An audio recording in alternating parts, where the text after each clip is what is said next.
I work at Historic Yellow Springs, which I'm the executive director there, and that is the site of the only Revolutionary War hospital commissioned by George Washington. So our plug into the conversation is the Philadelphia campaign and sharing more with people about what medicine meant back then. It wasn't exactly like we think of it today, where sort of it's a pill that cures your ailments. It was much more about just taking the edge off.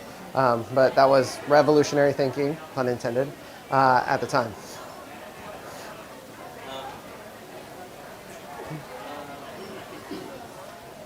What does being American mean to you?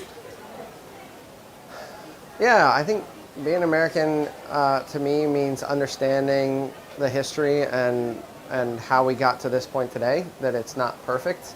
That there's a lot of messiness in our history and in most countries' history, and that it's about constantly getting better, constantly thinking about ways to improve, and fighting for that, but in a way that is open and receptive to new ideas and new ways of thinking. So I think when we base everything purely on what happened in the past, we're not opening ourselves to evolution in the future, and I think that's an important piece of the American dialogue. Are there any points in the last 250 years that stand out to you historically that are like most interesting?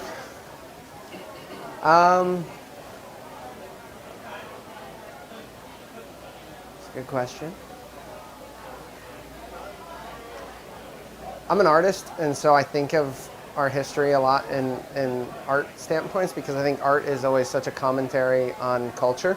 And I find that that's an interesting way to kind of view the American story is through the arts because whether it's the reactions of the movements preceding it or the way in which things move forward, when you see things like the way that Americans interpreted Impressionism as it came over from the French and how it took a distinctly American twist.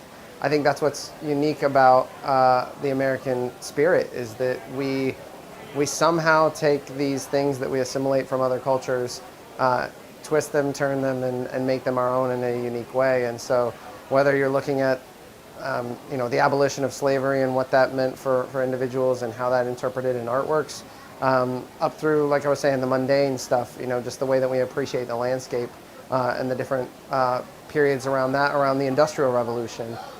Each time it's interesting to see how artists as individuals interpret the culture that's going on. Did you paint those paintings?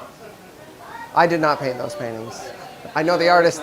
I know the artist that did, but yeah. Awesome. Why does democracy takes participation? What does that mean? Democracy does take participation, and I think that means,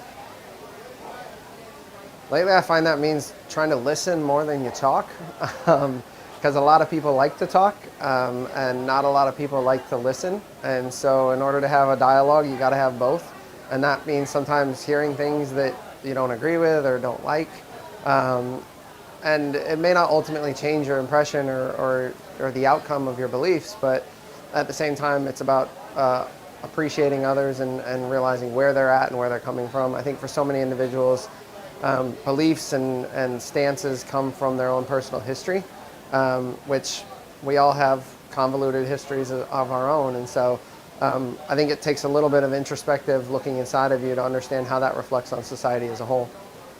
Good. You're good. Nice job. Thanks.